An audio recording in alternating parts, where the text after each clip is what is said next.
Good evening. It is 6 o'clock. We're going to call the meeting to order. Thank you all for attending. For anyone that would like to address the board, please make sure you grab one of those half slips on the back counter and make its way up here to Sarah, and you will have the opportunity to have 5 minutes at that time during the agenda. Pledge of Allegiance, please.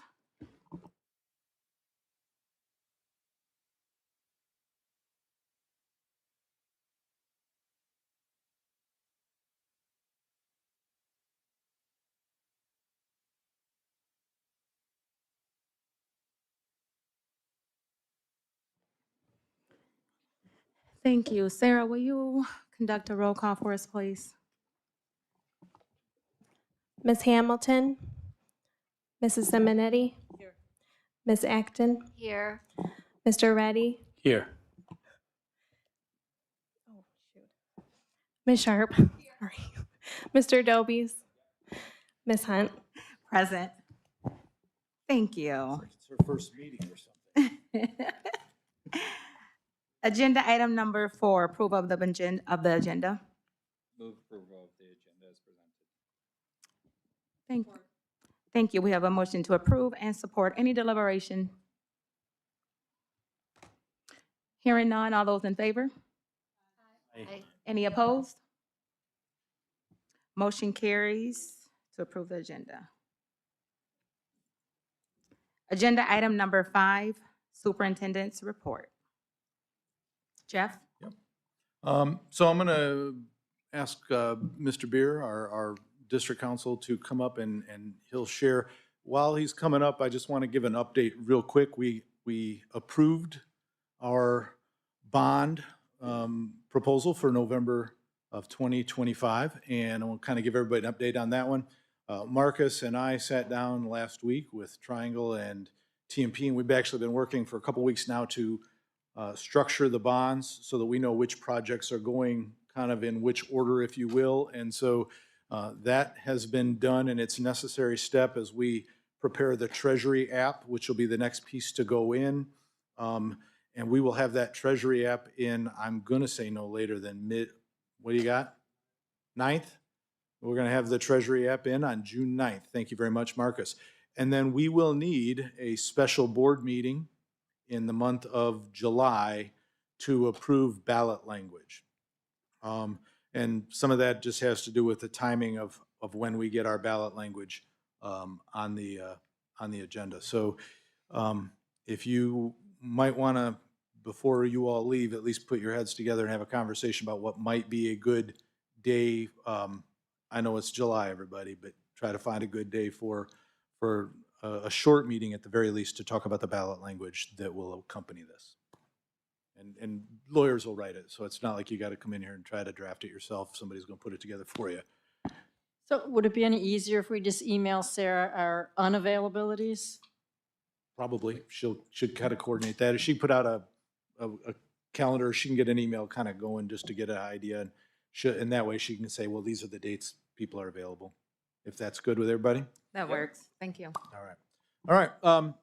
We invited, Brendan, we invited you here tonight because we have 4 policies that were tabled at our policy committee meeting in April. And coming forward, the board has some broader questions on it. I know that you have shared some opinion with President Hunt, and I believe she invited you to come and kind of share that with the whole board. So I'm going to turn it back over to you, Ms. Hunt, and Brendan, you guys can entertain a discussion as long as you guys need to. Thank you, Brendan, for being present. Yes, so those 4 documents that we have brought before the board, the committee has looked at them. We've had some discussion. Out of the committee, there came some comments that indicated there was some legal opinion that could be shared to help us better understand how to move forward with this.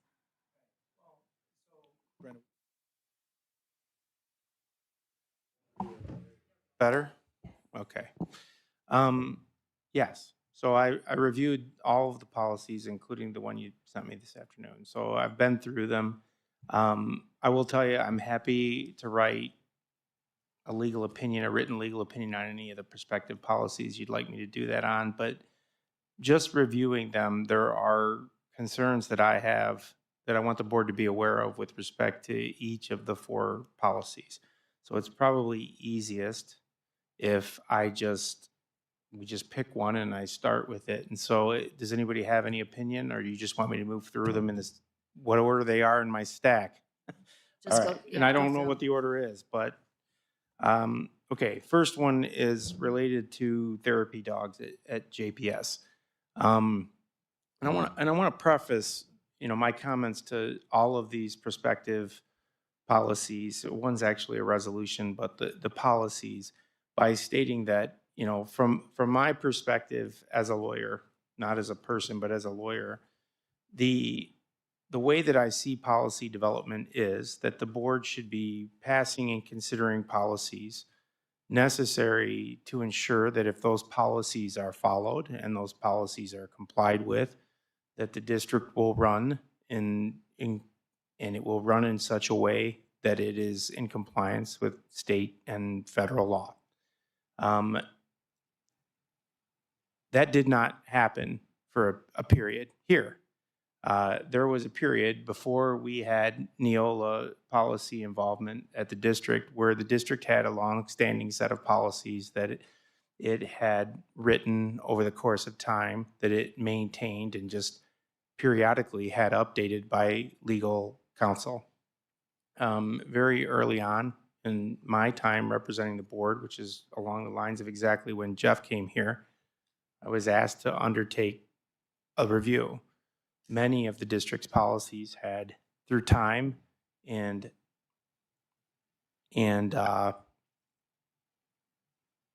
lack of attention, fallen out of compliance with state and federal law, become outdated, had not been updated the way they needed to be. Jeff made a recommendation to the board that we begin using a Neola program, which is the program that the vast majority of districts that I represent and am involved with utilize.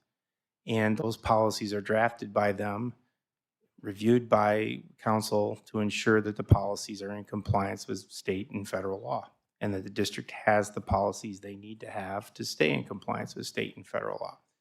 And so when I review these, anytime I review a policy, the question is that what we're accomplishing? And when you don't follow that mindset, I find that oftentimes the district either doesn't address legal requirements that need to be addressed, or places, and this is frankly true of private corporations as well, or they take on obligations that they're frankly not legally required to take on, and create more obligation than is necessary or required. And so when I look at, for instance, a therapy dog policy, I understand recent developments with respect to therapy dogs in educational institutions. I have other districts that I represent that have therapy dog programs, candidly. Looking at the policy as a lawyer, the two things that really kind of come to mind are there is a distinct difference between a service dog and a therapy dog. And my concern is that there has been extensive litigation in the K through 12 setting. Frankly, there was U.S. Supreme Court precedent created in Napoleon over the use of service dogs, and we have a requirement to comply with service dog requirements relative to the ADA. Much of that is what you see reflected in the current policy. There is no legal requirement that we consider therapy dogs as a district. I would say that the districts that I represent that have taken that on, when I look at this, there are things in this policy that we've added, like statements that the district is not going to be taking on liabilities. There's a section, damages and injuries. The district shall not assume responsibility or liability for any damage to school property or injury to district staff, students, or others in the school caused by a therapy dog. That's going to do nothing for you. You definitely are going to be taking on liability. If you have a therapy dog that's in one of these buildings, that therapy dog bites a staff member of Jackson Public Schools, you are taking on liability. Michigan is a strict liability state when it comes to dog bites. If your dog bites someone in the state of Michigan, liability is not an issue. You are liable, 100% by statute. You will be liable. When I read this policy, it doesn't really talk about the districts that I have that do this. They either bring in a third party who is a certified handler who has done many of these types of things, and they bring them in for specific events. I've had clients that have done it in situations where, unfortunately, you've had a student who has committed suicide, where a student has died in a car accident. Some schools, including the one my wife has, utilized them on test days, when students are going to be taking part in standardized tests and things like that. They find that it brings down the anxiety level within there. But the people who are brought in, the dogs are certified, the handlers are experienced, and you're hiring a third-party company to bring those people in. Some of the organizations you identify in this policy as who we would accept a certification from offer that very service. And so my concern would be, who are we going to have be the handler? Is it any student who, because that's the way this reads, that shows up with a therapy dog and they're going to be the handler? Or are we expecting staff to do that? To me, those are things that would need to be ironed out. And I have had districts that have these programs, one that has a district program where the district actually has staff acting as the handler. They have 1 or 2 in each building. And not long ago, they had an incident where one of the therapy dogs was removed because it bit a staff member. And so when you're allowing a therapy dog to come in, I don't think just stating in your policy that you're not going to take on that liability is going to do anything for you if something like that were to occur at the district, if a student was to be bit, if a staff member was to be bit. If a student who is allergic to dogs has some kind of reaction as a result of exposure to the dog, may not even know they're allergic to dogs because they never had a dog at home. I mean, from a non-liability standpoint, not everybody likes dogs. Frankly, I have a friend who is a very good friend who is a staff member here at Jackson Public Schools, and I can tell you I have a dog, and they do not like my dog. So I just think that it's a policy that I'm not sure that I would wade into if I was you. It's certainly not without having some conversations with districts that have done this, because I think you'll find some of them have mixed feelings on whether the juice that they get from this program is worth the squeeze. Any questions, concerns, or comments? Vice President Dobies, please. I'm sorry, I missed who that was. Okay. Mr. Dobies has a question. All right. I appreciate you sharing your thoughts, and I appreciate the opportunity to actually talk about this policy that I've talked to many of the board members generally about, and have talked to administrators and teachers about that see value and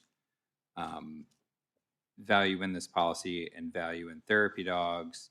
The policy that you're bringing some issues to light on is something that I worked on myself with Superintendent Beal, and got into this draft phase where we had discussion and dialogue back and forth, and determined that this is something that's ready to take to the board to engage in the deliberative process on this policy. I appreciate our use of Neola. I don't think it necessarily precludes us from crafting our own policies, so long as they are consistent with state and federal law. I appreciate your differentiation between service dogs and therapy dogs. I think that is important.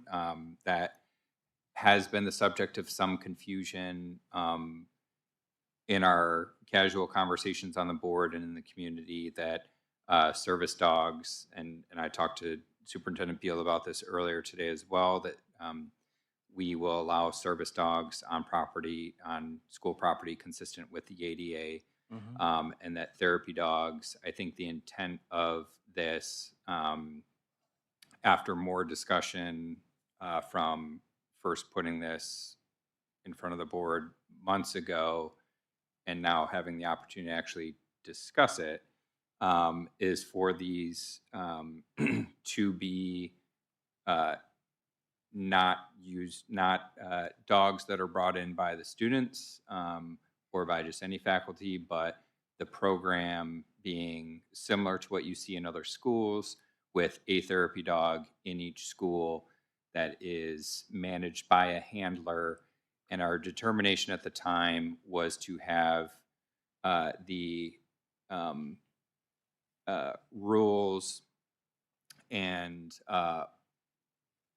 administration of that be determined by the superintendent to basically bring forth the rules of which this program would operate across the district, in our schools, and whether that be school by school or one school at a time or all schools, and leaving that up to basically authorizing it by the board, saying that this is the direction that we want to go, and then leaving it up to the superintendent to develop the program and the rules that would guide that stuff consistent with state and federal law. A couple of the things that since I've been meeting with some of the third parties that you referenced that do bring dogs into schools, that also have helped other school districts develop their policies, and that also train dogs to be placed into school settings. They have also recommended some changes to the policy consistent with some of the things that you've talked about liability, and that even going so far as to just refer to these as facility dogs that are owned by the district, and the district bundles the liability for these therapy dogs, facility dogs into its broader liability coverage. So happy that you seem to be expressing some consistency with their beliefs as well. Understand that not everybody likes dogs. Understand that we have to evaluate whether the juice is worth the squeeze. I think I can maybe articulate that at a different time, but agree that the process of the introduction of this and the process by which it kind of went to the policy committee, maybe back out, and then we're here getting some feedback on it from you with some, kind of broader general commentary about juice being worth the squeeze, and that we don't have a legal requirement to consider therapy dogs. I think I would be interested and happy to give some time for others to ask questions about this, but I think that action items coming out of tonight would be to allow me to bring some of the feedback that I've gotten from Canines for Change and some of the other actors in this space back in front of the board. But happy to allow for some other commentary. Any other discussion? Marilyn? So thank you, Mr. Beer, for explaining this. These are my concerns also. A lot of children don't like dogs. A lot of children are afraid of dogs. A lot of people are allergic to dogs. They might not know. And all dogs bite, as I've said before. My father was a veterinarian. I've done dogs my whole life. My sister's a dog behaviorist, and she used to certify those therapy dogs. So I'm just concerned that dogs bite and the school district could be 100% liable. And then I just think it's a distraction. However, I like the idea, and Cheryl's on the policy committee with me. We did talk about those situations that we, don't want, but car accidents, suicides, and a third-party handler with their own dog. I'm not averse to that, and we talked about that. We're not averse to that. We think that that would be really therapeutic. So I love dogs, I love cats, I love horses even more, but, Right. but thank you for explaining. And my feeling, after hearing Mr. Dobie's comments as well as your own is, there are services out there that will provide the dog, that will provide the handler. The handler is experienced. And I don't think the board, frankly think your policy currently affords the ability for you to do that if you feel like that's something that as a district would be valuable. What I don't like is the idea of opening it up to where there are people wanting to bring therapy dogs to the school and we don't necessarily have a capable handler. We don't necessarily have a great idea of the dog. We don't have a service provider to potentially require indemnity from if one of their dogs was to bite someone on campus. Other districts that I know who have done this and they take ownership of the dog, if you can find staff members to be the handlers, they go through proper training. You can potentially insure against that, but I just feel like if you're wanting to see the value of a therapy dog, which they have value, maybe start small with just the concept of having them around and those kinds of times we've discussed and see whether you feel like the benefit is what you're hoping it would be. Anyway, that's my 2 cents on that. Brendan, Go ahead. you said you have interaction currently with other districts Mhm. that have this policy, a policy Mhm. similar to this already in place. You Mhm. spoke about the concerns. Can you talk about the positive impact that it has on our students socially, emotionally? Well, that's not really my area of expertise. I will tell you, because I want to be as forthcoming with you as possible, that I thought the idea was, the lawyer and me thought the idea was a little crazy from a liability standpoint. I think it's probably unwise and probably I'm not going to be convinced otherwise as a lawyer. But when I was confiding in my wife about this, as I told you, my wife teaches at Northwest. They have a therapy dog program at Northwest. She says it's great. Students react well to it. And so from my perspective, Maybe we should ask her to come in and give some comments. but that's the teacher in her versus the lawyer in me. And so it's, I understand that if you ask around, you are going to find people who are going to tell you that there's value in it. But I do think that the liability there is real. And if you talk to some people at Northwest, you are going to find there's been some positives associated with the program. There's also been some very real negatives that I'm sure some of the administration would share with you as well. And so I don't want to talk too much out of the hat, but that would be my comments on that particular policy. Thank you. All right. Jeff, you have a comment? Yeah, and I've been pretty open back and forth with Derek, and he's talked to me several times about this. I think a couple areas that I would express concerns about, all right, have to do, and it goes back to the certification, because honestly, at this point, any of us with a laptop computer and $35 can have a therapy dog certificate in the mail. Amazon delivers them every day, and I tease, but that's the idea. Without a whole lot of training behind it. And then I worry more about individual students bringing or making a case for therapy dogs when our policy right now very clearly delineates social emotional well-being as therapy and service as service. And so we kind of steer clear and stay in that ADA lane. I am concerned, and this is exactly what I've shared with Mr. Dobie, so I'm not speaking out of turn. The reality is I'm concerned with what happens when student A makes a convincing case, I need my therapy dog, and student B doesn't, and I end up in a different conversation about, am I discriminating against one student over another? How do we delineate that? I really believe if we're going to have this conversation, in my opinion, and I'm sharing it with the board, in my opinion, it should be a district provided or a district controlled, and that doesn't mean district owned necessarily, but district provided program, not something I think we should be very clear about as a board, that this can't be, if this is a student by student issue, we might not lose ground in 2025, but in 2026 or 2028 or 2032, somewhere, this thing's going to slip sideways. And I'm thinking about the long-term effect of what this policy or the unintended consequences, of what this policy may look like. So that was my concern, and then I've shared that before, so. Thank you. Mr. Dobies. Again, I appreciate the feedback, and we'll take some of the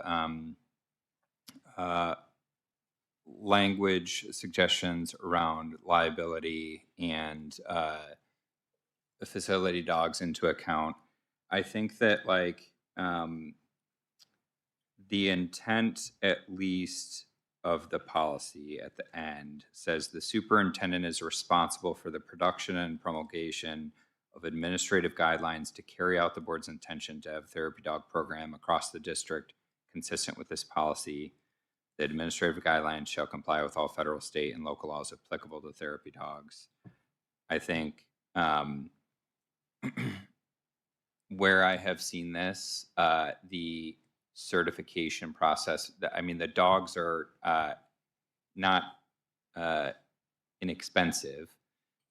They go through a rigorous process, and their handlers also go through a rigorous certification and frequently go through a recertification process itself. So I think it's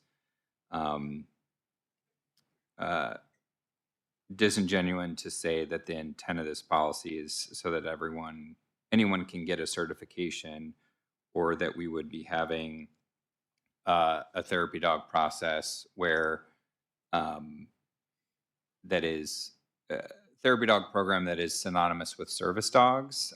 So I look forward to working to clarify this policy so that it more accurately articulates that this is a facility dog program with the appropriate liability language. And Derek, I'll make it clear, I promise you, I'm not saying that one way or another. I think my concern is again, that kind of that long-term, and I've shared that before, just what does that look like for individuals? And when Mr. Beer, I would appreciate that when this policy does come to fruition, and it won't be me, it'll be somebody else. I'm hoping that we can have at least a conversation, or the board will have a conversation about really how this is administered and what does this look like from that standpoint, because we probably do want to spell out some certification requirements, and we probably do, whoever the superintendent is at the time. Like I said, it might be 2025 that we deal with this. It might be 2032 that it comes around and it's somebody completely different. Or, the conversation in my head needs to be, how do we protect the district long-term? And so how do we make certain that the superintendent, whoever he, she, they are, is not put into a position where they're potentially facing an OCR claim for denying one person and saying yes to another. So that would be my ask of you, Mr. Beer, and again, my ask of the board as they consider this moving forward. And I'm a dog person. Again, I can see the value in our social work and our counseling office settings. I really do. I really, like I said, it's that I don't want to call it the Chihuahua that we want to bring to school, but the purse pup or somebody's pit bull that they love. And I'm a pit bull person. Again, same conversation. So those would be my long-term concerns. And again, this isn't about Jeff's issues. This is about how do we protect the district, not Jeremy's issues or the next superintendent, but what's the district in for in the future. So as this policy comes back, I hope that, and I don't know what the right process is for kind of developing this so that everybody's issues are kind of handled and we're not going back and forth with rough draft to comment to rough draft to comment, how we get this kind of out there. So that might be my next piece, is what do we want to do with it? And that's coming up later in the action discussion item conversation, I think. Thanks, Jeff. Any other discussion from anyone else? And we just have to remember that it's for the good of all students. So some students don't like dogs, you know, I mean, we just have to be careful about this. And some parents might not want dogs in the school. So it's for all the kids. Brendan, next policy, please. We can Okay. just go right into Next the. one on my stack is actually the resolution affirming Jackson Public Schools as a welcoming district for all students. So I reviewed the resolution.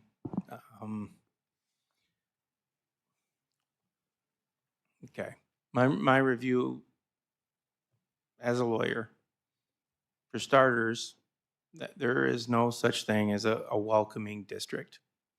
The resolution, when I review it, regardless of one's opinion on this issue, there is no way to register as a welcoming district. Calling yourself a welcoming district does not afford any legal protection to any of your students or the residents of this district that they do not already have. There is no shield for any of the residents of this district because they're attending a welcoming district. I can't, like I said, register or become one under any governmental authority from a federal, state, or even local level. And so the district, the resolution is really just, frankly, the board adopting a stance on a current issue that is a hot button item at this point in time. And so to adopt it, I don't know, aside from making some of the residents and staff and potentially students feel good, I don't know that it really accomplishes much. And so we talked a little bit, and I apologize because I kind of, the lawyer in me likes this expression, the juice being worth the squeeze. There isn't really a lot of juice here. And when I look at it next to determine what is the potential squeeze there, there's a lot.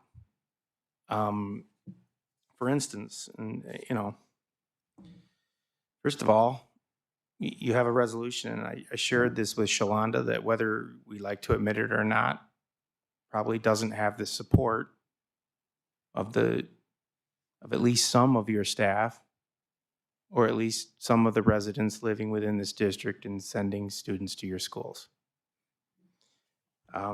That's a problem because the resolution directs the superintendent, because while it's just a resolution, it actually directs the superintendent to develop a plan that may violate federal obstruction laws with respect to the work being done by ICE, including in the last resolution, actually the next to last resolution, the plan needs to include partnerships with community organizations to provide resources and support to students and families. Additionally, the plan will include procedures for notifying families about ICE efforts to gain information about students and families. And so I read that to mean if an immigration agent shows up to the district asking questions about one of the families in the district, that we're actually having a plan that's going to have procedures in place for notifying families about those efforts. And I mean, in light of many of the things going on in this country right now, including, frankly, state judges being arrested, I would not be issuing a resolution that directs my staff to notify families that ICE is here asking questions about them, because you're putting your staff in a position where they are potentially in legal peril. And that is, in my mind, not at all a wise course of action. And since it creates, you know, a potential for, you know, extensive, I mean, what are we frankly going to do if one of your staff members notifies ICE of this issue, of an issue they think exists within the district? I certainly don't think we can take an adverse employment action based on that. I think that this is a pool that the district shouldn't swim in. And quite frankly, like I said, I feel like it's a feel-good resolution. I'm personally not aware of an ICE agent presenting him or herself at any K through 12 school district in the entire state of Michigan. But if they show up at a Jackson Public Schools football game, I don't recommend that we have staff and students running around the stadium notifying any family who may not want to come into contact with an ICE agent that they should run. It seems like a bad course of action. Brendan, real quick, do you mind if I interrupt? With regards to the football game scenario, because I know that you and I have specifically talked about this, so I just want to share this, kind of make certain that everybody gets the same information. Any law enforcement agent shows up at pick your school. Anybody who buys a ticket can attend. Well, if And we're they gonna show tell up during them the they can't school day, we without a warrant? restrict access to the school during the school Sure. day. And any law enforcement officer, I don't care where you're from, that wants to see a student, we have very specific requirements for that to Right. happen. But I don't have those same protections at a public event. In my Correct. opinion, like you said, if they buy a ticket, they come in the door. And whether that's a football game or a basketball game. So at those event type spaces, our practice and our policy does not look the same, and it can't look the same. And I'm concerned again about mixed messages, and I've shared some of that here, but I wanted to make certain that if you could cover that difference between operational business of our local buildings and then what it looks like during community event, if you will. So, I mean, it's a difficult time for me because I'm often asked to come opine on issues, and, you know, the opinion of the lawyer in me is sometimes different than the person in me. But from that perspective, I think that creates a lot of potential problems for particularly your staff. And I don't think the resolution, like I said, affords any real benefit to the residents and students of your district, other than hearing that the board is supportive of them, which frankly, it's always better to feel supported than it is to be told you're supported. Go ahead. Mr. Dobies. In your expert legal opinion, do you think that we already are a welcoming district? What is a welcoming district? I don't know, you Neither do said I. no, there's no such, I feel pretty welcome at the moment. you don't think that That's part of the issue there is a is- thing as a welcoming district, is what you led off with. I do So not was think just there is such a thing in the law as a welcoming district. fair. I think, you know, some days I come here and I feel more welcome than others, but I do know there is no statute that affords a process for you to become a welcome district. There is no such thing. That's what I would say. All right, Marilyn. So the policy is written, I just was concerned it could be misconstrued that we were willing to break the law. And it's really, I thought it was just outside of our scope of authority.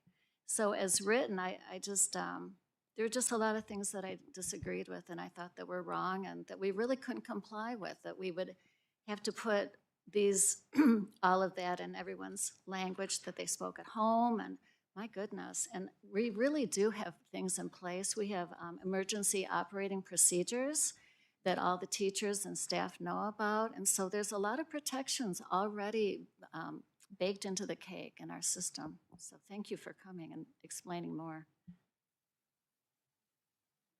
Anything else?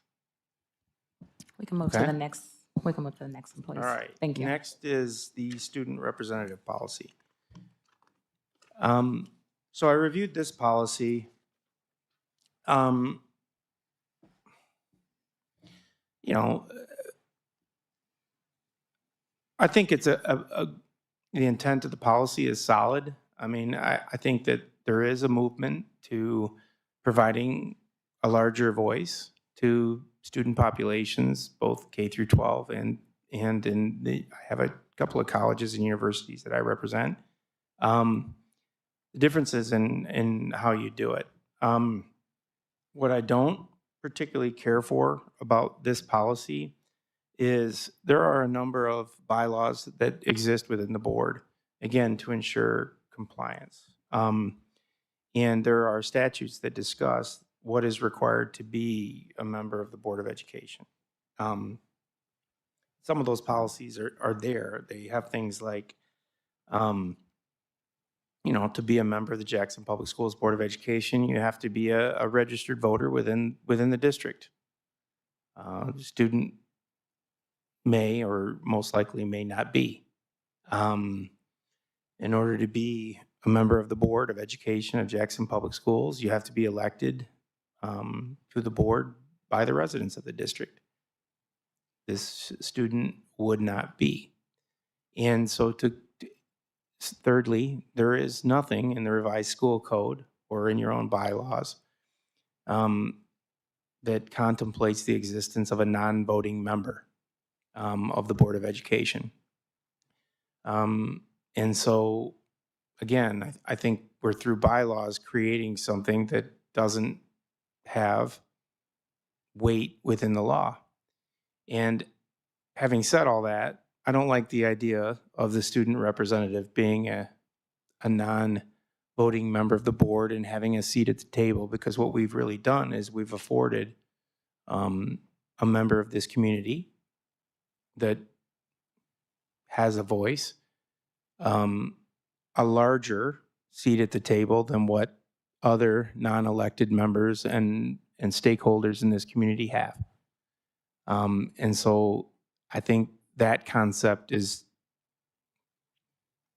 not one that legally I would get behind. What I have seen done that works well, in my opinion, is the concept of this applied a little differently. I do think it's wise for your student government organization to have a student representative to the board. I do think it's wise for the board to communicate with that student representative who can be elected by student government, advancement of the board's agenda and the items that may be discussed at that board meeting. And this is actually done by a number of my clients, and particularly in the post K through 12 setting, with everything from labor organizations to student organizations. That student representative is afforded a space on the agenda at each board meeting, separate from public comment, where they are given an opportunity to address the board. They discuss things going on within student government. Let me tell you all about what we as student government are doing here at Jackson Public Schools. Let me talk to you for 5 minutes about what issues we see in the buildings every day that the student government organization has asked me to bring to your attention. Let me talk to you about some of the concerns that we as a student organization have with the agenda items that are in front of you today. They present the board with those issues and go back to the public with the rest. But they are afforded what I would call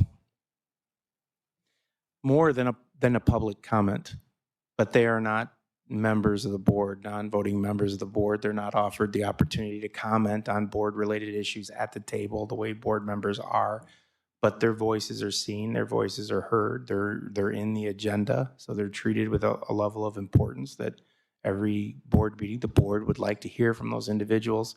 That's where I've seen a program like this work and work well. I've never been associated with a student taking a seat as a non-voting member of the board. But, each week, somewhere in the agenda, there's a slot where the board makes time to hear from that student representative, separate and distinct from just anybody who shows up and fills out the card. And the student government presents their authorized representative to do that. That's how I've seen it work well. If you want to move forward with a program like that I have no legal issue with. Questions?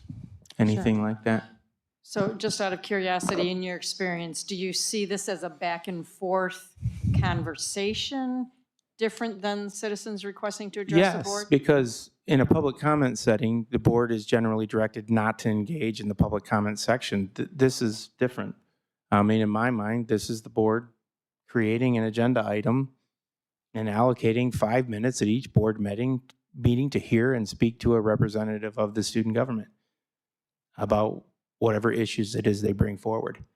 And so, I mean, an exchange like this can happen, provided you feel it's productive and you want to ask a question or you want to make a comment or whatever to that student's piece. And that's how that transpires. And again, I don't run the district. Just you guys do. I'm just kind of telling you how I've seen this work productively versus what I see here, which is a little different. I will say, I do know of a district where there was a student representative, and he now is of age and has ran a successful campaign, and he's a board member. So I hear what you're saying, and I appreciate your opinion.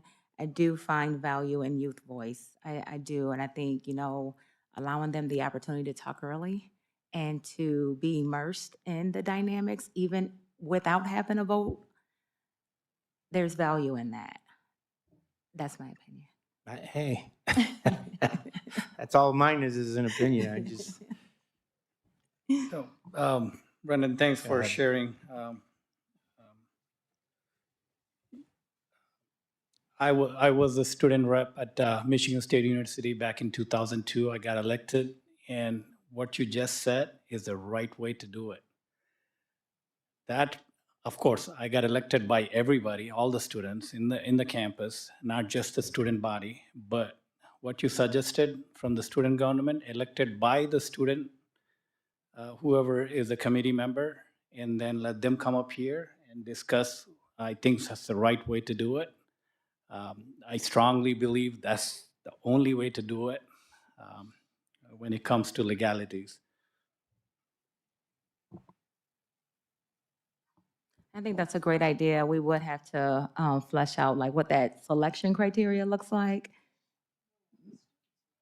Well, the students, right? Well, we would have to have someone that would determine who is going to be that representative for coming to that meeting. And then if they're going to have a standing, yeah. if they're I on mean, the my agenda as a suggestion standing would be item. that the student government determines who that person is. Correct. They would, every year the students, I assume, go through the student government process. There's a student council that is formed. I think that student council selects a representative to be the representative to the board. And essentially, certainly the superintendent has to approve that person, Okay. but absent some compelling reason why they shouldn't be selected, the student's choice should be selected. And they're given a voice, but not a seat, I guess is how I would see that happening. But, okay. Any other questions, Mr. concerns? Davies, you want to add to this conversation? All right, Yes, I do. go ahead. Right. As an attorney, I'm sure your opinion is that words have value in the language that we use in these policies, as we just talked about in the therapy dog policy, have value and meaning. With respect to this policy specifically, which to pause, as we reiterated last time, we had a discussion about student involvement on the board. There seemed to be some that wanted to have a public appointment process where we created an application and this board chose who we wanted that may not even be part of student government. And then there was a discussion that was had that like maybe we should just go to the student councils. That's what I think had originally said, like we should just go to them, the board should go to them, we should invite them to come to us. The policy that you've referenced is what my best attempt to merge the two together into some sort of compromise where we have participation from a designee that speaks on behalf of the student body that is not selected by us, but selected by that student government. That can change. Their terms are a year. So in the cycle of that we all have here on the board, we'll see numerous students coming through. The policy also provides for alternates. I understand, there are some things that we can talk about in terms of student, the rights and responsibilities of that student. And we can debate those in more detail when we talk about the policy. But as per your comments specifically about the requirements of a board, and forgive me, this is all, I reread the policy as fast as I could, and I'm sure that there are other changes that can and should be made.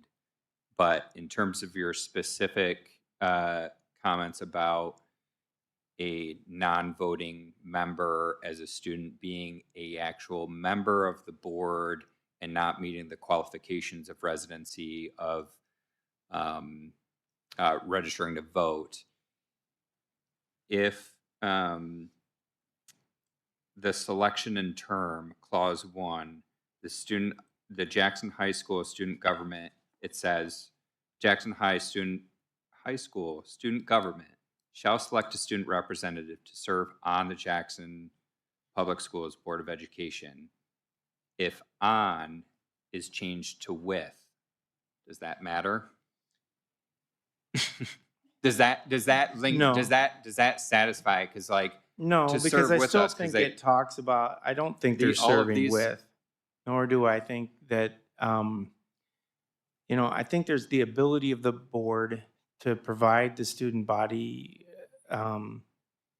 with a voice, to do a I- better job of hearing from the student body. I don't think there's the ability of the board to elevate that particular student to something more than to anything that's akin to the board itself. I mean, Oh, certainly we could.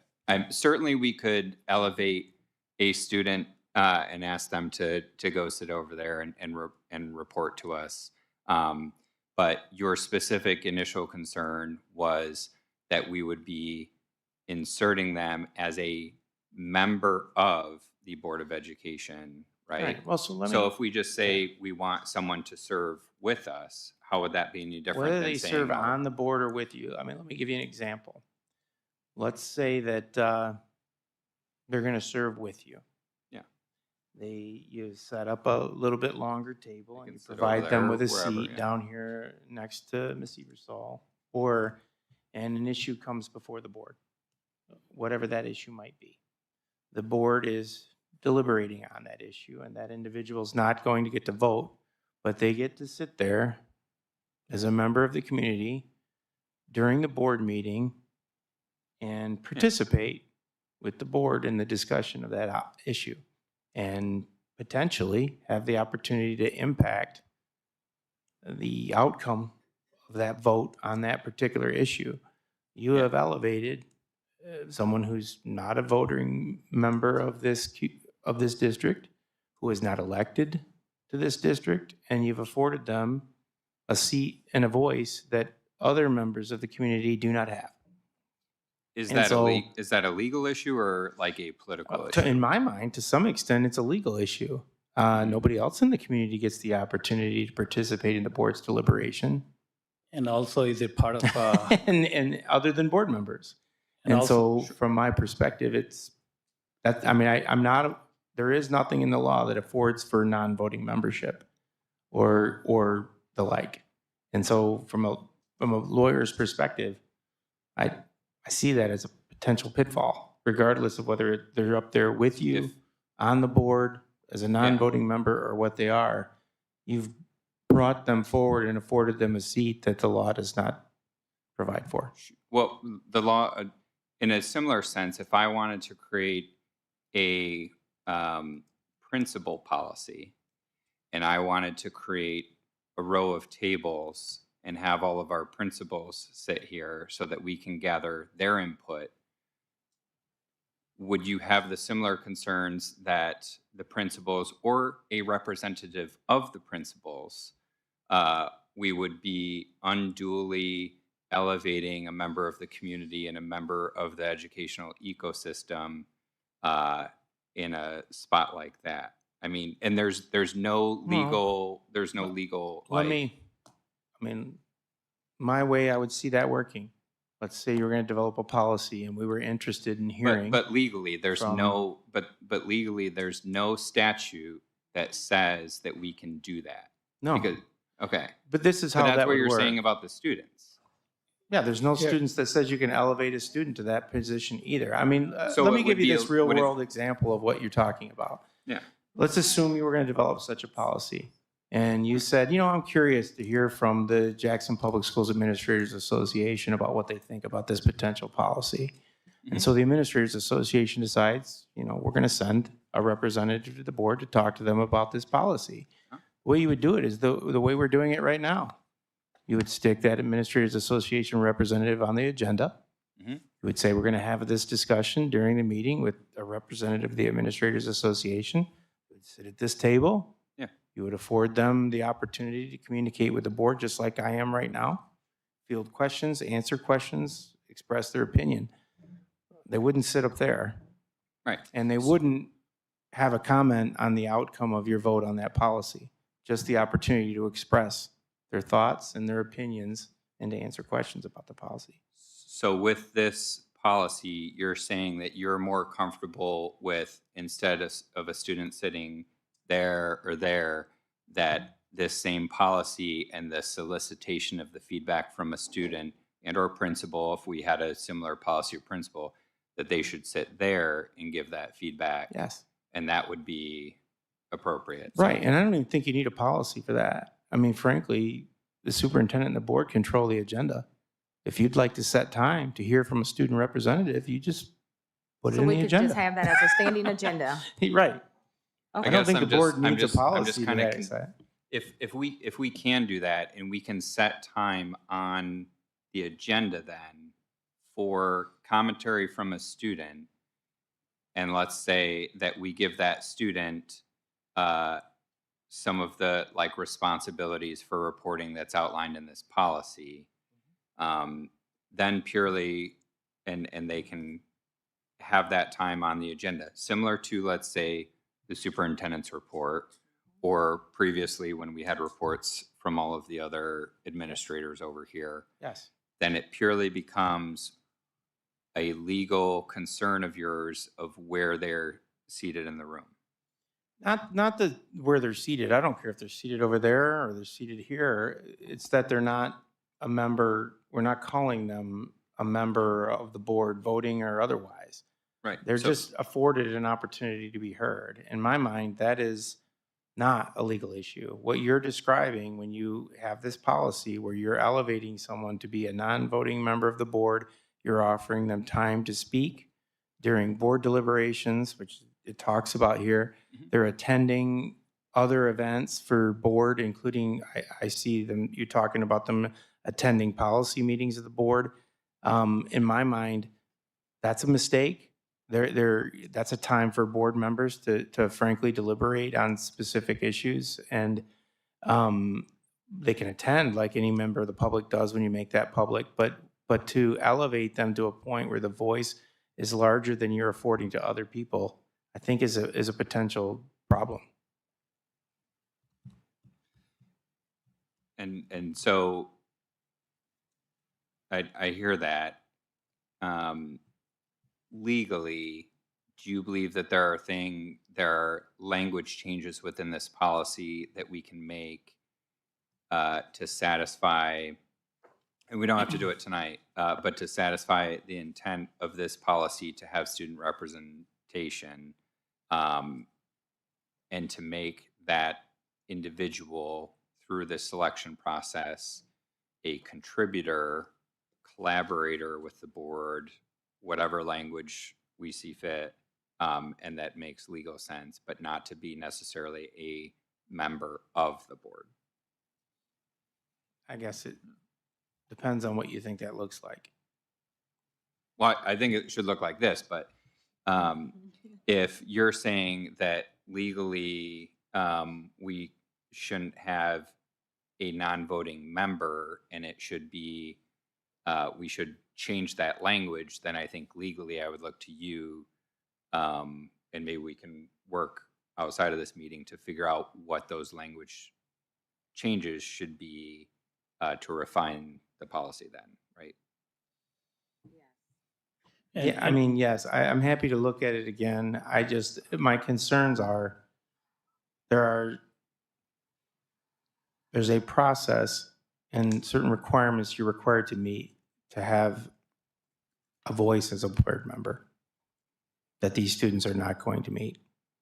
And there's a role that a board member plays that the student doesn't play. And I think there's value in providing a real voice to a student, having a representative affording them time in front of the board. My concern is, and the more I think about the role, if there's an issue that's important to me as a resident of this district, and the board is up at that table deliberating on that issue, and I'm not afforded an opportunity to participate in those deliberations, but a non-elected student that you've chosen to elevate is, I think that's a problem. And is there a potential concern on conflict of interest since he's a student here? We will be making a lot of policies that affect the students? I mean, sure, especially if they're at that table. If the student sits here and during their 5 or 10 minutes of agenda time wants to articulate a policy change or an issue that they think the board needs to take up or address, that's different. And I think there's value in that. And I've seen that done other places and done well, like I said. I don't frankly know how much value it is to have them participating there versus just coming and saying, look, you have an agenda item in front of you tonight and I want to talk about it because as a student organization, this is what we think. And to engage in a back and forth with you as a board, like I am now on that particular issue. And it happens early, like this is, before you've taken action and their voices are heard. But when it comes time for the board to do board work, the elected board members are the ones doing it. I understand. I understand it may not meet everything every board member wants it to meet, but I guess that's just the way I see it. Anything else? So the policy is written, I didn't care for it. It seemed like it was not enough checks and balances. It seemed like we were opening Pandora's box. I wanted more oversight, but I love what you suggested. That just makes perfect sense. And then we would get to hear the students, and I think it's all about the optics, like Jeff Beal will always say, it's about optics. And we are elected officials. We represent our taxpayers. And I think I could see that there would be some resentment. So thank you for that clarification. We're not always going to be sitting here. Now is the time for us to give our youth the opportunity. Our education system is facing unknown variables. I strongly support youth representation, so I hope that the board will take that into consideration. All right. Anything else for me on that issue? All right. Next issue is the equity policy.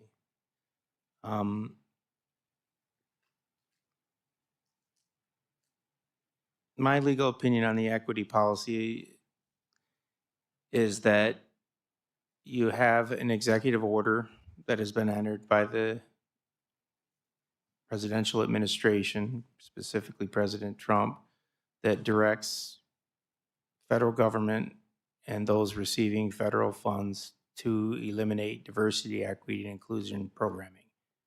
The order has been broadly drafted and, in my experience, even more broadly applied. Predictably, it has been challenged. Currently, there is no nationwide injunction preventing its enforcement. The only court of appeals that has been asked to rule on it on a federal level is the Fourth Circuit, who has lifted the previously entered stay. Most recently, the District of Columbia denied an injunction on May 2nd relative to the DEI orders entered by President Trump. They are valid, and When you say the orders, you're talking about the Dear Colleague letter? no, I'm talking about the DEI executive orders signed by President Trump on January 20th. As a result, the Department of Education has issued guidance on its position relative to diversity, equity, and inclusion programs. Specifically through, at least initially, the Dear Colleague letter that was just referenced by Board Member Dobies.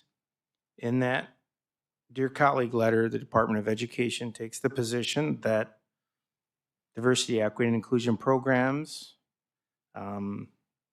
are a violation of federal civil rights law. And they have directed academic institutions to come into compliance within a specified period by eliminating diversity, equity, and inclusion programs. That process moved faster at the college and university setting than it did at the K through 12 setting. But in the recent past, the administration has directed departments of education at the state level around the country to certify compliance with the most recent communications from the Department of Education. And they have directed state education departments, including Michigan's, to ensure that local districts have certified compliance with diversity, equity, inclusion programs being eliminated. At some point, in my opinion, well, legally, the Department of Education, like other federal organizations, is permitted to seek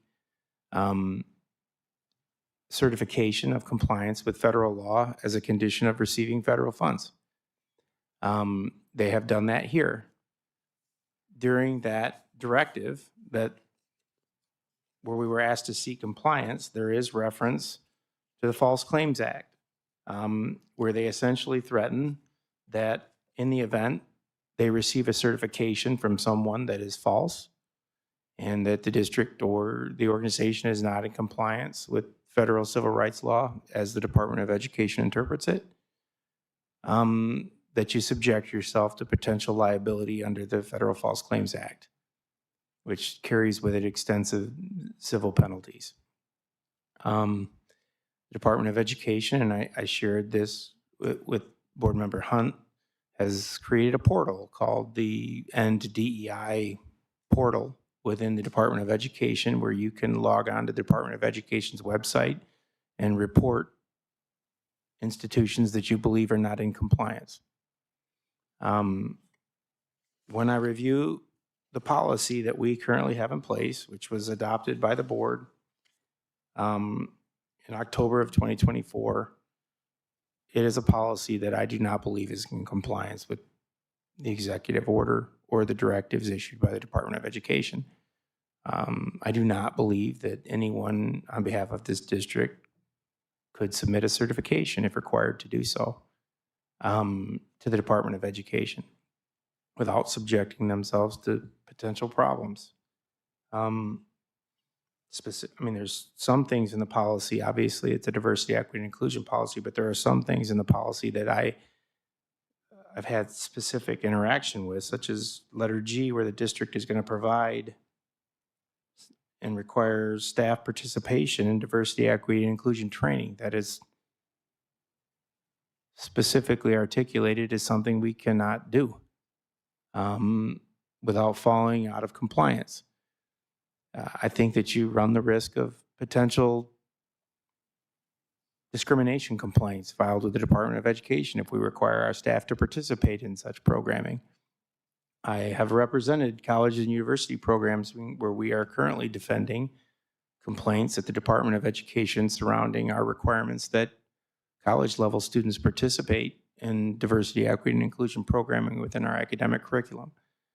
The Higher Learning Commission has been directed to remove those training programs from graduation requirements. And my concern is that if we continue to maintain that policy, we will not be in a position to certify, and we will put ourselves in a position where federal funding is at risk, and we receive millions of dollars a year in federal funding. It's not a pleasant topic. I've been asked to talk about it with various different boards. It's difficult, but the legal analysis, frankly, at least to date, is not complicated. The orders have been entered. Department of Education is taking the approach that it's taking. It has interpreted DEI programming to be a violation of federal civil rights law. It has directed that they be removed, and it has stated that if you're not willing to certify compliance, you may not receive federal funding in the future. And they have made good on that promise on an almost daily basis across the United States. They will eventually make it this far down the educational ladder. And my counsel would be that we comply with the law until we're in the executive order and the requirements of the Department of Education, which we do fall under, until such time as we're told the law is unconstitutional or otherwise unenforceable, which we have not been, because we are in the Eastern District of Michigan, which has not rendered such an opinion. We are in the Sixth Circuit of the United States, which has not rendered such an opinion. And the United States Supreme Court has not rendered such an opinion. And so, as a lawyer, as difficult as the analysis is, I do not believe this policy is one that can be maintained if it is the intent of this district to comply with the directives of the administration and the guidance of the Department of Education. Questions?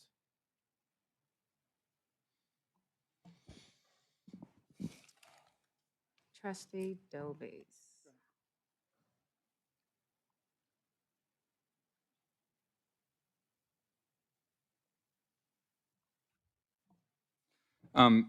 What's illegal? I'm sorry, let me find it. What's an illegal DEI practice? Unfortunately, at this point in time, that's been the linchpin of most of the litigation. Is there's been nothing articulated by the Department of Education or the federal government as to what constitutes an illegal DEI practice. Gotcha. And so oh, go ahead. So merely having a DEI program is a generalization of the letters that we've received. Page 3 of the reminder of legal obligations undertaken in exchange for receiving federal financial assistance and request for certification under Title VI. This is like the presumptive, dated April 3rd, the presumptive certification letter that someone would have to sign to indicate compliance. Page 3 says, after all this, crap about the interpretation of diversity, meaning discrimination, and indicates that given the text of Title VI and insurances you have already been given, any violation of Title VI, including the use of diversity, equity, inclusion programs to advantage one's race over another, which would be, even if we didn't have this policy, a violation of Title VI, right? Likely, yes. Right. Is impermissible. The use of certain DEI practices can violate federal law. That's the next sentence. And then the continued use of illegal DEI practices may subject the individual entity using such practices to serious consequences, including most of the threats that you've identified. So I guess my point is there is a differentiation between just having DEI programs, which is a loaded, political term I can understand, and the illegal use of those programs to advantage one race over another, which I can understand that we don't do and are not proposing to do under whether we have equity policy or we don't have an equity policy. Okay, so I understand where you're coming from on this, Yeah. and and if I was asked Yeah. by the district to defend the district in the event that the federal government was to end federal funding as a result of our policy, Yeah. that would be my position. Oh, is that we're not engaged in any illegal DEI practice. I totally And understand the liability and the way in which current court cases are going and being litigated by the Trump administration in the courts to construe anything that could be close to diversity, equity, and inclusion, equity policies as discriminatory practices in their political viewpoint.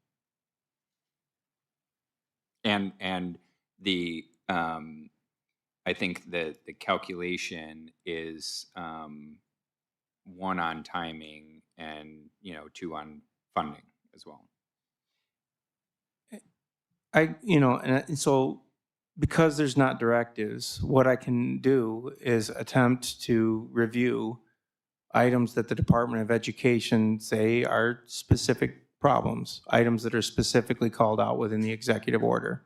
Mhm.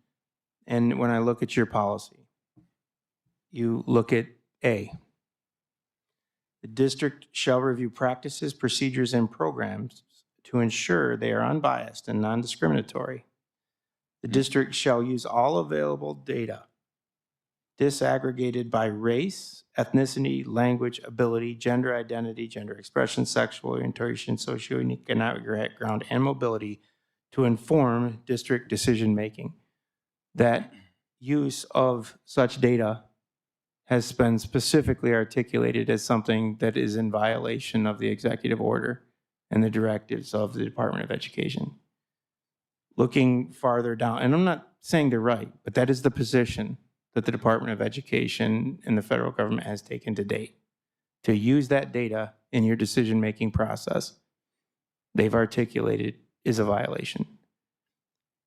Looking at, and these are just things that I highlighted, allocating resources and prioritizing initiatives that promote equity, encourage the hiring of qualified instructional staff, and ensure equitable availability to staff, and provide access to world-class facilities and support services, which I view as us having the position that we would like to allocate resources and hire qualified instructional staff in a method that fosters diversity. Frankly, I'll just flat tell you, personally, probably wise. Legally, probably a violation of that order. The district shall select and implement culturally responsive instructional materials while addressing or eliminating culturally biased curriculum and assessments to ensure equitable outcomes. Curriculum and DEI incentives contained within curriculum is one of the things that they have specifically targeted post-secondary institutions for. Professional development opportunities where we're requiring staff or students to participate in diversity, equity, and inclusion programming and training has been specifically articulated as something we're not supposed to be doing. And so whether or not I'm successful in defending the district on the idea that our policy isn't illegal DEI, I don't know. But I know what the position has been of the Department of Education in this administration as to what constitutes a violation. And many of the things we are specifically articulating in our policy are those things that they've targeted. And so my feeling is, again, I'm not a decision maker of this board, but I would be unwilling to submit a certification myself with this policy in place. So Brendan, as you know, schools seek guidance from multiple law firms throughout the state, and I've got guidance from Troon as well. And I just want to make certain that I read, because we faced this certification conversation in April, and the first option was don't sign. And obviously, what Troon would suggest is this, and I guess I'd like very clearly to hear a little bit, weighing the risk created by the vagueness of the U.S. Department of Ed's proposed certification form in context of the liability under the False Claims Act, the pending litigation against the U.S. Department of Ed that may result in preliminary injunction, and the fact that we do not know whether Dr. Rice's April 10th letter will satisfy the U.S. Department of Ed certification requirement, the LEA may adopt a wait-and-see approach. If your board is considering not signing the certification, please contact legal counsel to assess the possible consequences to federal funding. And I think that's the piece that Troon is highlighting. And then I want to give the conclusion, because this is Troon's piece. It's not necessarily ours. So I'll make sure we get this across. All public schools in Michigan are required to comply with Title VI of the Civil Rights Act. There is no issue with certifying that your school district complies with federal law. The risk, of course, is signing a certification that leaves the meaning of compliance, and this is the key phrase for me, open to the interpretation of the U.S. Department of Education and private citizens. I don't know that it really is going to be our intent on trial. It's going to be the interpretation. We're going to be subject to the interpretation of the current administration and the current U.S. Department of Education. And I think that's the challenge that I would face if I were to try to attempt to sign certification or not. And I think if you could just speak to just the funding and what that last piece means for us. Okay. I think I understand what you're asking. I mean, from my perspective, that letter says a lot without providing any real guidance, which is typical. I mean, I could stand up here and fuddle around. I feel like if you don't want your federal funding at risk, it's pretty easy to figure out how to fall into compliance, and then you can change or adapt if the landscape changes. If we certify that we are compliant with federal law, and the federal government comes down and says, and let me start by saying, this is my take on compliance certification. In the future, it's very easy for the administration to shut off funds to districts, colleges, or universities who have not submitted the required certification. And simply taking the approach that one of the easiest ways that I can cut off funding, which frankly probably is what they want to do anyway, is to say anyone who hasn't submitted that certification doesn't get another dollar until I get it. Because that's very easy to do. And then, if I have certified that I am in compliance, and ultimately the Department of Education says, hey, we received a complaint through our NDEI portal from, frankly, one of your staff members who says they're still being required to participate in DEI training. And they also say you still have a diversity, equity, and inclusion policy that the board has adopted that hasn't been rescinded. And as a result, we're going to launch an investigation. We're going to come in and talk. And we make a determination that you've received $2 million of federal funding in the form of grants and assistance since submitting that certification.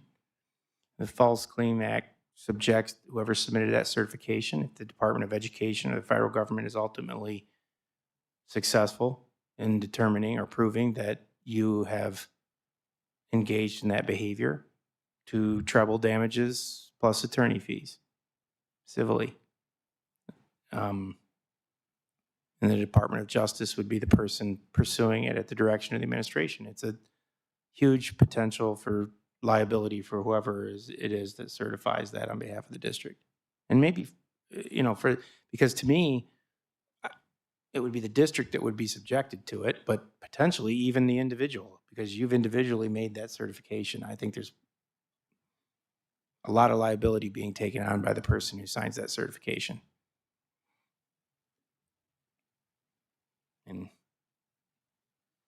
And I'm saying that as someone who has submitted a certification to the Department of Education on behalf of a client, certifying a client's compliance with the order. I mean, I have sent a certification to the Department of Ed. And I did that because I was confident my client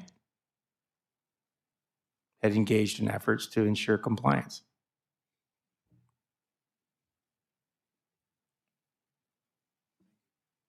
Thank you. Any further discussion on the equity policy? Thank you, Brendan. All right. Appreciate your No opinion problem. on these policies. Wish you luck. Difficult times. Anything else before I leave? Well, I'll stick around for, obviously. Thank you, Brendan. That concludes the superintendent's report. The month of April, or May. both of them. We're going to move to agenda item number 6, the consent agenda. Move approval of the consent agenda. Thank you. We have a motion. We have a support. Any deliberation on the consent agenda? Hearing none, all those in favor? Aye. Any opposed? Thank you. Motion carries. Agenda item number 7, citizens requesting to address the board. We have one. If there's any others. Nicholas Thurstein. Thank you.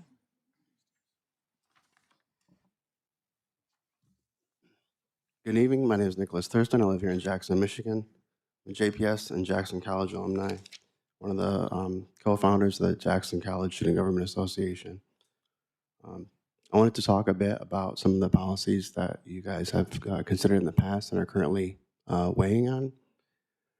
Recently, Leticia Albaran attended one of your meetings to promote the welcoming district policy that would instruct staff to contact families and local businesses to essentially draft them to, I guess, fight against the police or whatever.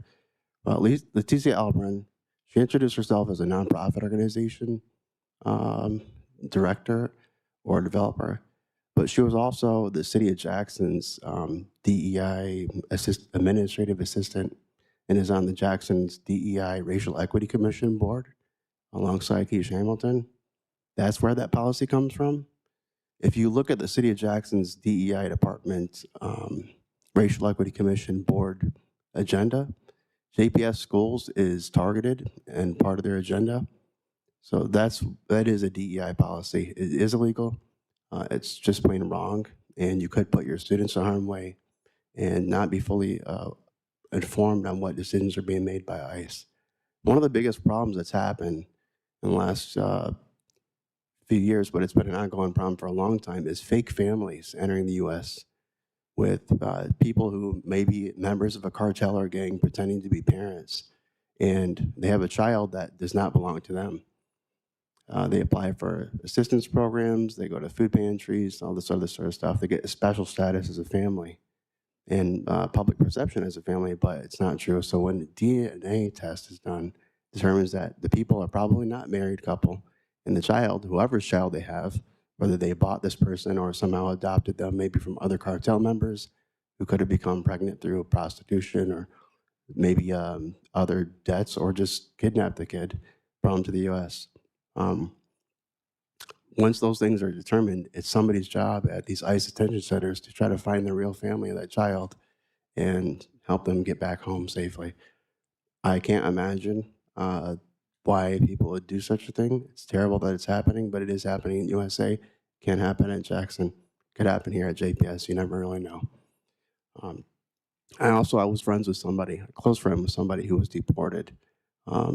In high school, he got caught up with the wrong crowd, and eventually he was arrested for illegal activity. He was caught with drugs in the vehicle, car.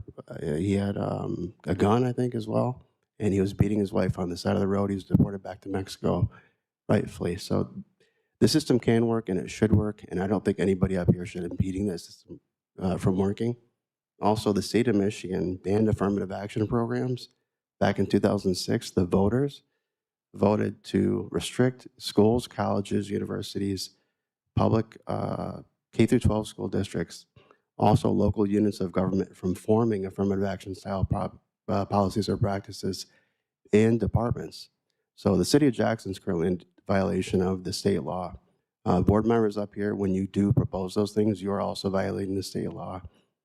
And probably not like any of you care. Sean, I want to say thank you for finally catching up on your 5 years of past reports that you've been missing as a board member and paying your fines for receiving illegal donations. It's about time that finally has been taken care of, and something that people up here have been worried about for a long time in Jackson. I would just say stop, do the right thing for the people that live here, and stop trying to bring up a dead issue. Let the issue die. Move forward the right way. Respect the civil rights laws that we do have. Respect the laws that regulate local governments units like school boards, colleges, city councils, boards and commissions, and things like that. It's in the best interest of all of your customers. I know India, Super Reddy is here from India as a U.S. resident, right? U.S. citizen. You love it here. And I think you do a great job in your work. India instituted a affirmative action style practice to cover like 3,000 caste systems or something, right? And it's impressive that they have tried, but it didn't solve all the problems there, right? And so you're here now as an American citizen trying to give back to the people that live here. I think you're doing the right thing. You are proud of the people that you serve. You're proud of your customers. And I think that you're doing a good job. And that if the board continues on these policies, they could jeopardize your legal status in the U.S. and potentially derail the progress that you're making and committing to the community. Thank you so much. Thank you, Nicholas. William Hastings, please.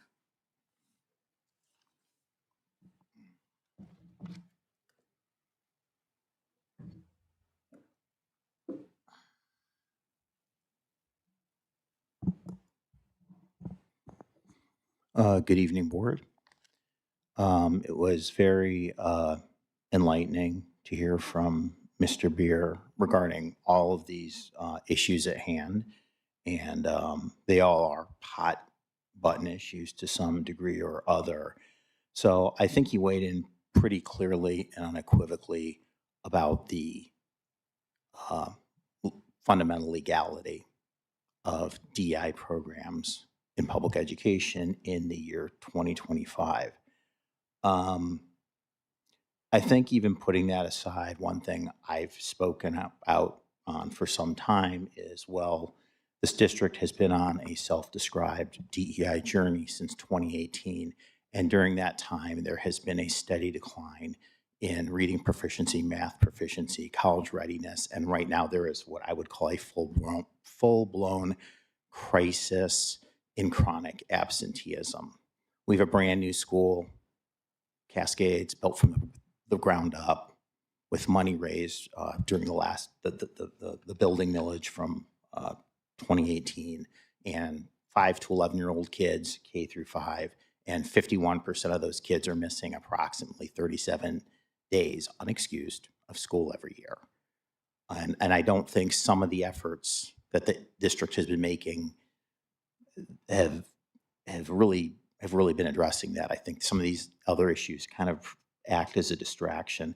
So both of my kids went to Paragon Charter Academy, grades K through 8. And it kind of thinking about that, it brought to mind diversity is sort of a broad term that's usually narrowly interpreted to mean, you know, white kids, black kids, brown kids, Asian kids, that sort of thing.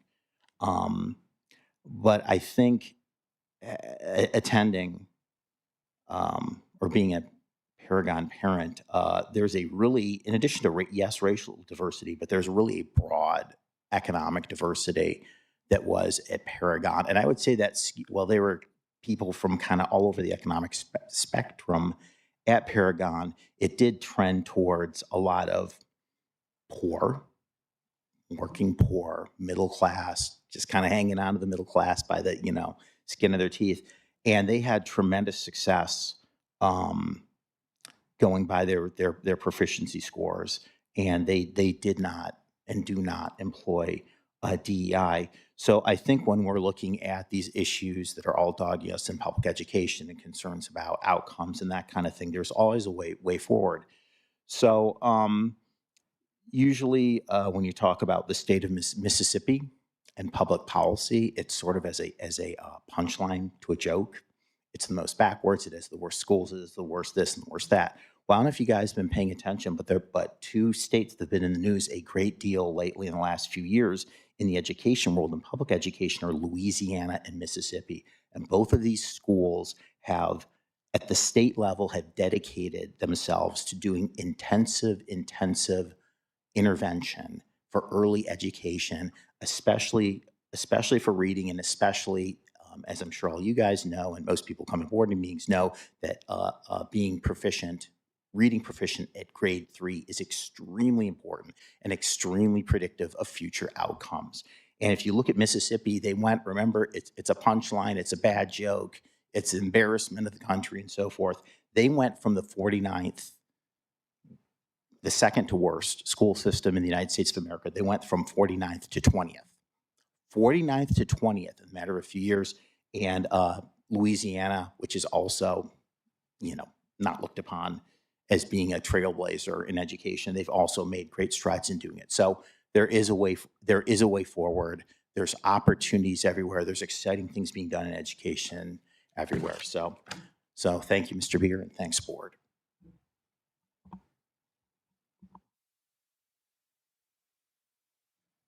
Thank you, Mr. Hastings.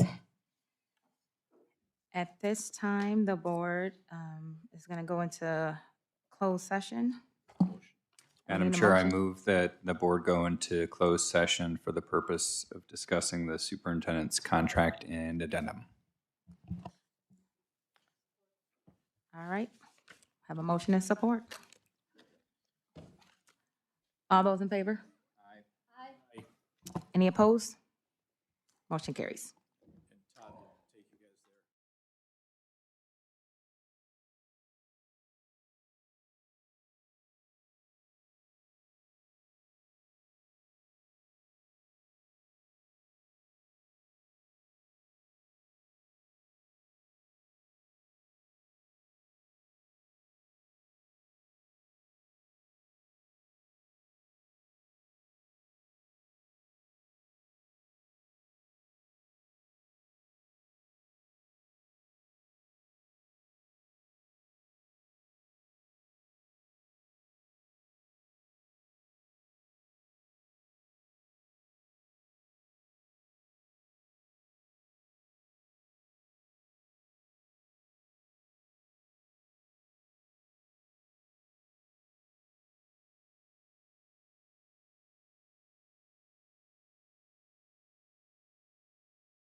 Madam President, I move that we return to open session.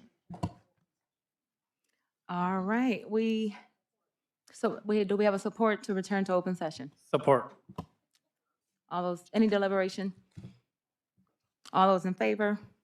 Aye. Any opposed? Motion carries. We are back in session.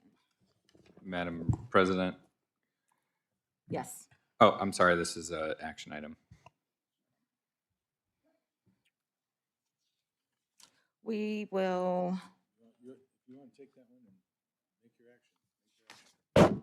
well, It's listed. Okay. Let's do our thing then. yeah, we will begin at discussion item number 9 on the agenda. Jeff? All right. We've already spent a considerable amount of time tonight talking broadly about the 4 policies that are out there that were tabled. And in my opinion, I still believe we are going to run into a conversation about the equity policy sooner or later. I think that our funding is not inconsiderate. It's $4 million in title funding and $4.5 million in money that we use to feed children. And in my opinion, I don't think that's anything that this board can or should risk. Now, there's the wait and see approach. I don't know that Brendan would advise that, and candidly, I don't know that I would advise that. But that's as far as I can go on that policy.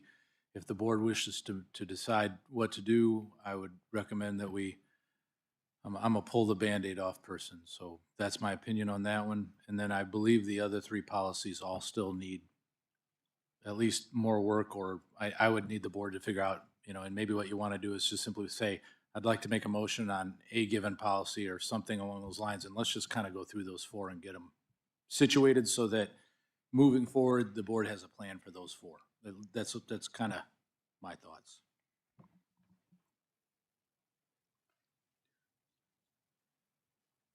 Trustee Dobies? Thank you, Madam President. I have some comments for all of them. I'll start with a motion for the equity policy. I think that there's a lot to consider, a lot of materials that we have been delivered, and then a lot of discussion today. As I'd like some more time to review that and carefully weigh the conversations that we've had here tonight. So I'd move to table consideration of the equity policy right now. Support. Support. Motion and support. Any deliberation? Derek, can you just clarify, are you talking all 4 policies or the one? Just the equity policy. I have some, I think maybe some other actions based on the feedback on the student and animal stuff, and then action I would propose on the welcoming district thing, Can you repeat your motion? just to table it. To table? Yeah, The decision on the Equity. equity policy. yeah. Okay, thank you. Any discussion? All those in favor? Aye. Aye. Any opposed? One opposed? Sarah, got that? Thank you.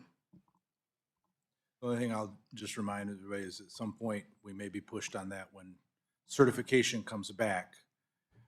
I couldn't certify in April, and you heard the one thing we can't do is please don't direct anyone in the district to certify until we know that person would be individually culpable. Please don't. That's just my thoughts on that piece. Okay. All right? Thank you. Yep.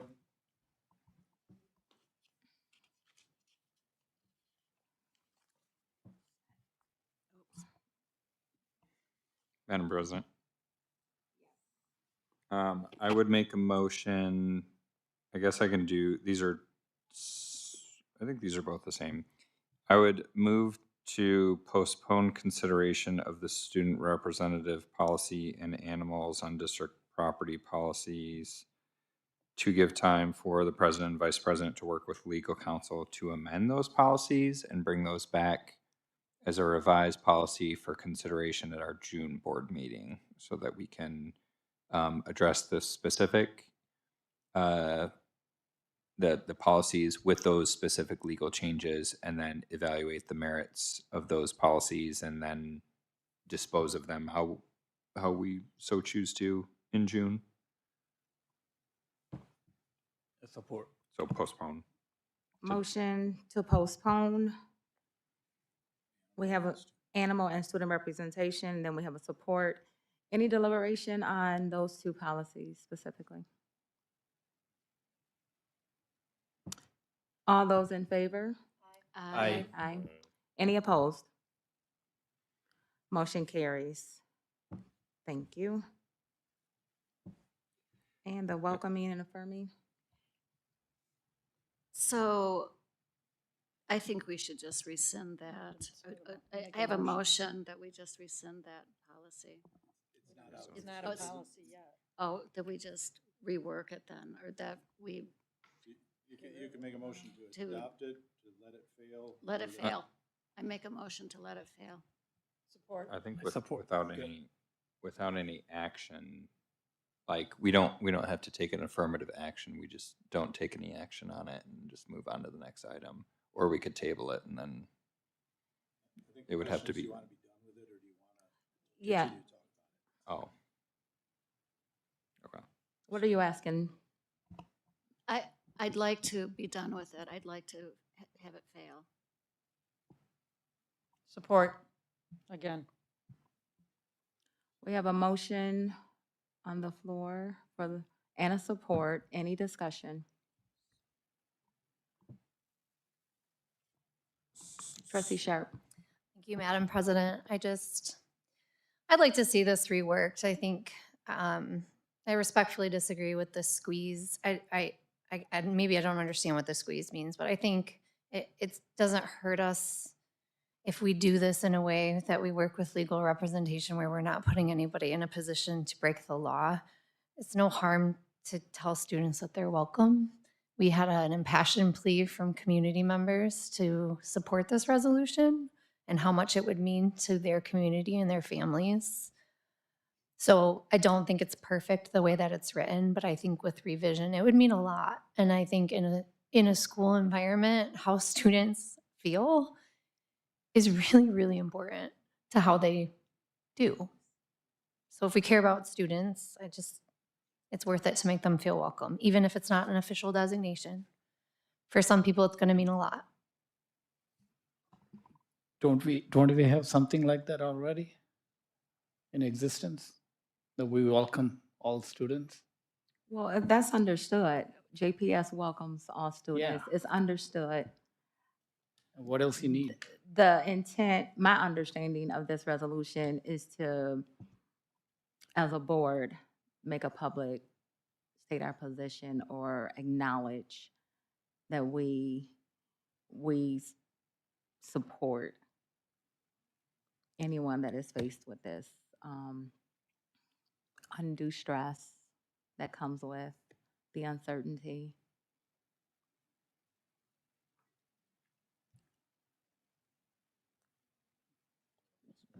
Super, did you have any further comment? Okay, Nope, I'm good. all right. I thought we were welcoming all students already, so. Okay, thank you. Simonetti. I have certainly no problem saying that we're a welcoming district. I think we can put it at the top of our agenda every week, every month. I think we can post it on our website. I think we can shout it from the mountaintops. But I am not in favor of writing a document that puts our staff in jeopardy. I think that the legal issues that we need to cover are already covered in other policies. And I'm not in favor of signing or endorsing a policy that jeopardizes our staff in any way. I'm all about advertising that we're welcoming, but not this way. Thank you. Dobies. Yeah, I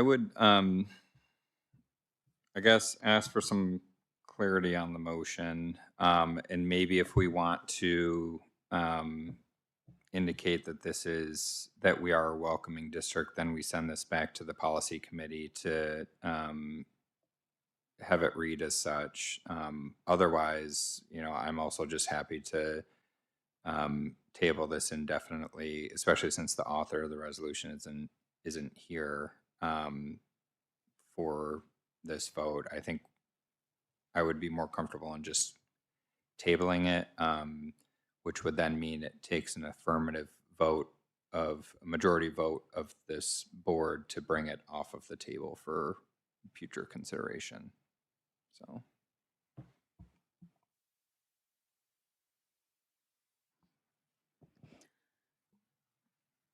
Trustee Sharp? Thank you, Madam President. Just to clarify, I'm also not interested in putting our staff in jeopardy in any way. I don't want that. I just wonder if there's a way that we can reword it to find a middle ground. And I also agree that I think Jackson is welcoming. I just, in this certain situation, what does it hurt us to reiterate when it comes to this particular difficulty that we see you? Thank you. All right, we have a motion on the floor. Derek, is this? I'd move to amend the motion to refer the resolution back to the policy committee. Support.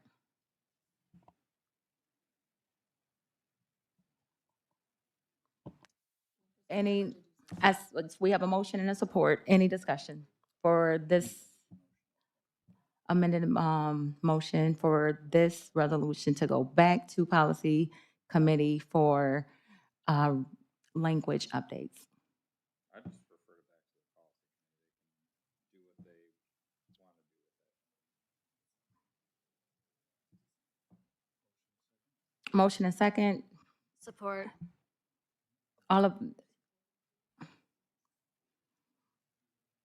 We have a motion and we have a support. Any discussion? If there's no more discussion, all those in favor of the motion? Aye. Any opposed? One opposed. Thank you. Madam President, that was the motion to amend. Now we need to vote on the main motion. The amended motion is now to refer To policy. to the policy. Yep. Okay. Wait, motion, we amended the policy. Now we're voting on. The main motion is to go back to policy. All those in favor? Aye. Any opposed? One opposed. Motion carries.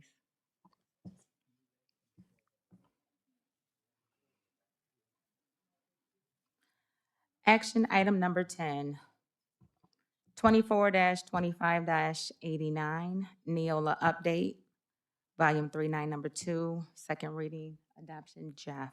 All right. I'm going to try to keep this, excuse me. I'm trying to keep this relatively quick. We had a number of policies come through in the spring update. Most of it is very legal challenge or legal changes. Nothing it's all driven by law, 100% of it. Obviously the two that are probably the most entertaining, and I say this tongue in cheek, if you will, is we need to rescind policy 2264, which is the new, or the Title IX policy that we adopted in December, because that policy was rescinded by current administration, and we will reinstate the policy. I'll make sure I get my numbers correctly. I apologize. Thank you, 2266. Marilyn and I just had this conversation earlier today. 2266, which is our old policy dated back to 2020 and which we were operating under. So essentially we can't operate under the new one. We need to operate under the one we had previous. So otherwise you've all seen these policies for over a month, and I don't know there's a whole lot in here for choices for us. But that's the one that we should all be aware of.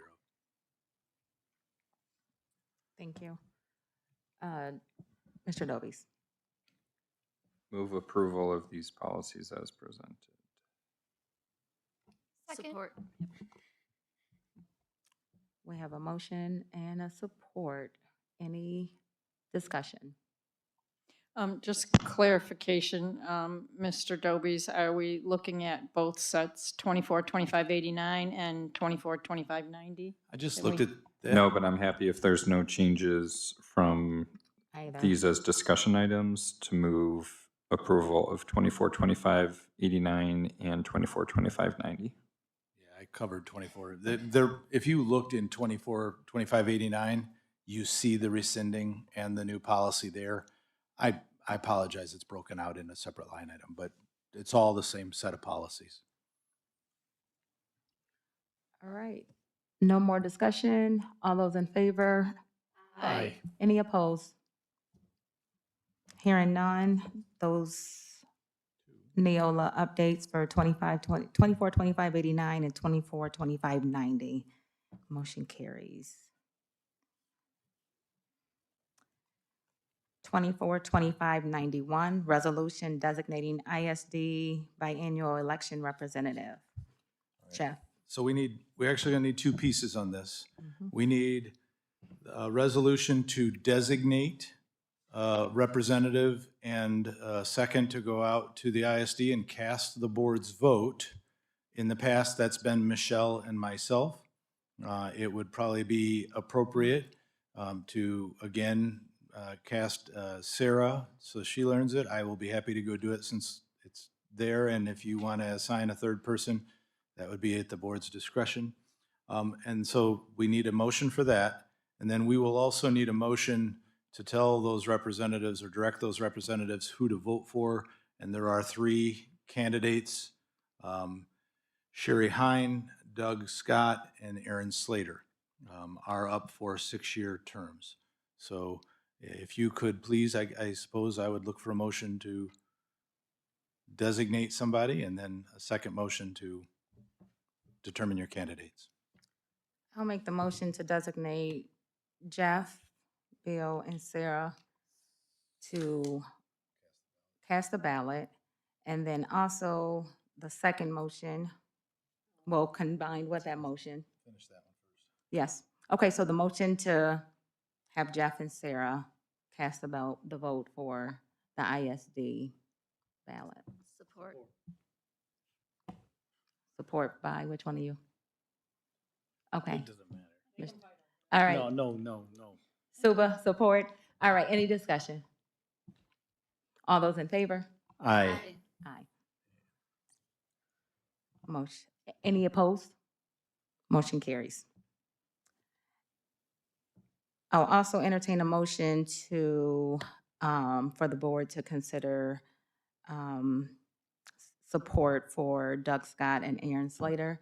I've had interactions with both of them. I did sit with Doug Scott on the United Way Board. We were on some subcommittees. He does demonstrate a true commitment to public service and being an active, involved board member. So that's my support. That's my motion. Motion and support. Any discussion?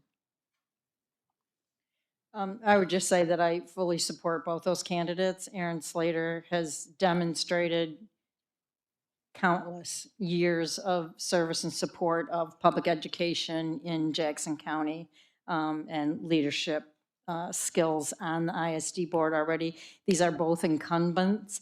Doug is the HR, supervisor for industrial steel. He's been very instrumental with decisions in the Career Center for the ISD, and I think both of their levels of experience speak volumes for their abilities. Yeah. Any other discussion? Motion second. Any other discussion? All those in favor? Aye. Aye. Any opposed? Motion carries. Cast those votes. 242592, resolution calling public hearing on proposed 2025-2026 budget. Jeff. Marcus, you get this one. No problem. Every year, we're required to have a public hearing on our proposed budget prior to the board approving the budget. So some of the things we'll be discussing will be the millage rate proposed to be levied at the public hearing, and we will recommend adoption of the attached resolution calling for a public hearing here Tuesday, June 17th at 6 p.m. Be there or be square. Move approval of the resolution designated June 17th at 6 p.m. in the Media Center as the date for the public hearing for the budget. Support. Motion and support. Any discussion? Just real quick, our regular board meeting will follow immediately after the conclusion of our public hearing.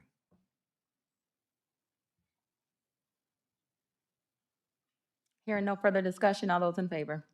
Aye. Any opposed? Motion carries. Item 242593, Jeremy Patterson, Superintendent Contract. Madam President. Yes. I would move approval of the negotiated superintendent contract as well as the addendum as shown and discussed in closed session.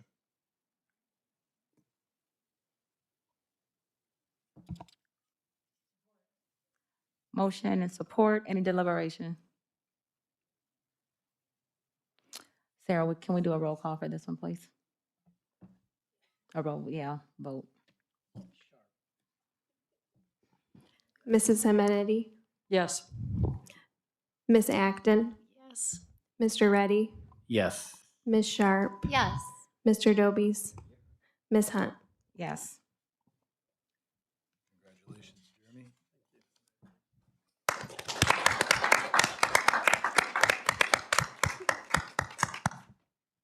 Motion carries. Can I just add that it's kind of fitting? 93, class of 93, J High. Second But, best class. Thank you.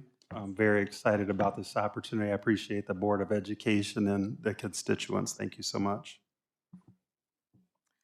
Welcome, Jeremy.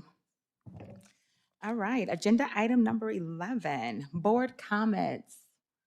Anyone have anything that they would like to say? I really appreciate Brendan being here tonight and going through the legal issues with us. I think that was very valuable, and I'll just cut it short and say congratulations, Jeremy. Thank you. So I just found out that Jeff won't be at our next board meeting. So I just want to say congratulations on your retirement, and that thank you so much for your service, and thank you for taking me under your wing when I first was on the board, and putting up with all my questions. So congratulations to Jeremy, and good luck on your retirement, but I know you're not retiring, so I do. Yep, short and sweet. Congratulations to both of you on your retirement and taking a huge job at JPS, Mr. Jeremy. So good luck. Congratulations to you both. Congratulations to all the seniors who I believe wrapped up their last day last Friday. And congratulations to all the people in classrooms who got them there. It was fun to see them walk through the building and walk through the elementary schools. Just wanted to do a quick shout out to the Parkside Jazz Band. They were at the Jackson Jazz Festival and they rocked the house. I had several very well-informed musicians tell me how good they sounded. They couldn't believe that they were not a high school band. So shout out to them, rock on, and just to everyone in the classroom, hang in there, we're getting there. What you do is important, what you do matters. Thank you for what you do. Congratulations, JP. Excited to begin your tenure and work with you as the next superintendent. Lots of excitement, lots of changes, and good positive energy here, and look forward to celebrating with everybody in the graduations coming up here shortly. And to Jeff, it's been great working with you. You have now reached a much deserved retirement. I'm sure you're not going to go far, and you'll continue to help us through the transition. And just want to thank you for your service to not only JPS, but to the broader community as well. Having been served in different capacities in the community, you've been a leader and someone who's helped lift up the overall community. So thank you. Congratulations, Jeremy. Welcome aboard. I got to get used to you sitting here instead of looking at you over there.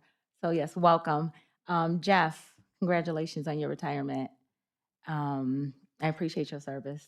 I've had the opportunity since being the board president to meet with you weekly, and we've had a lot of meaningful conversations. You've given me a lot of information that I wouldn't have otherwise had knowledge of. So thank you for being a leader, and enjoy your retirement. Enjoy your family, and I'm sure you're going to do great things. Thank you.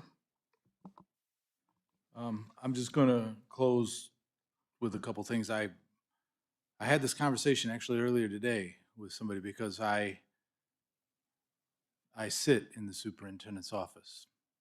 It's not my office, it's the office of the superintendent for Jackson Public Schools, and I have been blessed to be able to serve in that capacity. And we all come to work every day wanting to do great things, and some days we accomplish that.